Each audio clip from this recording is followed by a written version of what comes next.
I'm a professional diver, and I just found something that could change all of our lives. I've been diving for most of my life. From the moment I first felt the weightless embrace of the ocean, I was hooked. Over the years, I've explored everything from sunken ships to underwater caves, pushing myself deeper, further, chasing the thrill of the unknown. But nothing could have prepared me for what I found last week. It started with a contract, like it always does. A private research firm, Horizon Deep Exploration, reached out with an offer, a hefty paycheck in exchange for my expertise. They were vague about the details, only saying it involved a dive into one of the least explored areas of the Pacific. I should have asked more questions. The location was a remote trench, one that didn't even have an official name. According to their briefing, recent seismic activity had uncovered a series of underwater caves. They wanted me to map the area, take samples, and document anything unusual. The moment I saw the trench on the sonar, I knew this was no ordinary dive. The walls of the trench were unnaturally smooth, as though they'd been carved by something or someone. Strange, geometric formations jutted out at intervals, too precise to be natural. Still, I suited up. At 8 a.m., I descended into the unknown. The first 200 meters were uneventful. Schools of fish darted past, and bioluminescent creatures glowed softly in the dim light. But as I went deeper, the water grew colder, and the life around me began to thin. At 400 meters, my sonar picked up something unusual, a massive cavern hidden in the trench wall. I approached cautiously, shining my light into the void. The cavern was enormous, its walls covered in strange, intricate patterns that looked like writing.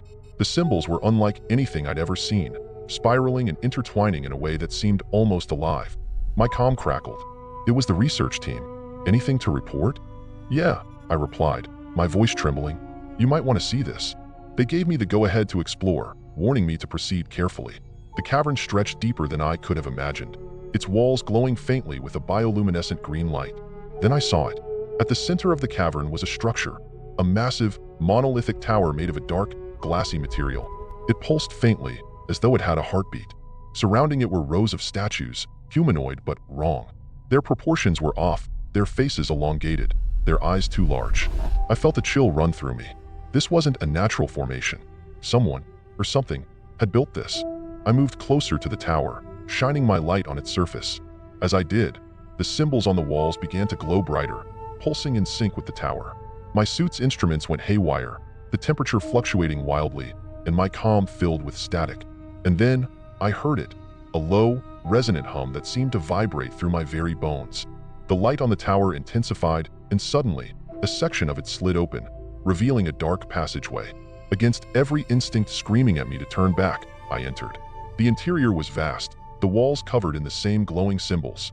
The air, or whatever passed for air down here, was heavy, oppressive, and filled with a faint metallic taste. As I ventured deeper, I found chambers filled with strange objects, floating orbs of light, tablets made of the same glassy material as the tower, and what looked like control panels, though they were unlike any technology I'd ever seen. In one chamber, I found a pedestal holding a small, crystalline object. It pulsed with a soft, rhythmic glow, and the moment I touched it, my mind was flooded with images. Cities made of light, beings with elongated forms and vast, shimmering eyes, a sky filled with stars that I didn't recognize, and then a voice. You are not ready. I woke up hours later, back in my dive pod. My instruments were offline, and my oxygen was dangerously low.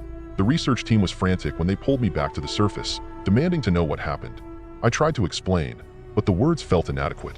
How do you describe something so alien, so other, that it defies comprehension? The crystalline object was still in my hand when I woke up.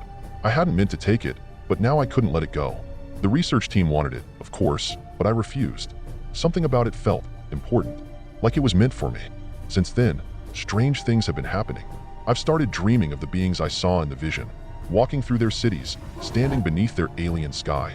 Sometimes, when I wake up, I can still hear their voices, speaking in a language I don't understand but somehow feel. And the object? It's changing. The pulsing has become more frequent, and the glow is brighter. I've started noticing small changes in the world around me, devices flickering when I'm near, compasses spinning wildly. It's as though the object is activating. I've tried to go about my life, but I can't escape the feeling that I've set something in motion, something bigger than myself. The research firm has been calling nonstop, offering more money, threats, even sending people to my door. They want the object, but I can't give it to them.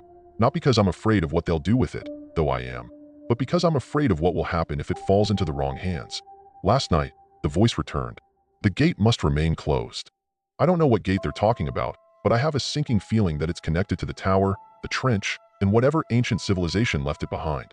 And if the gate opens, well, I think we'll all find out. I'm leaving tomorrow, heading back to the trench. I need answers. If I don't make it back, remember this: we are not alone. We never were. And some doors should never be opened.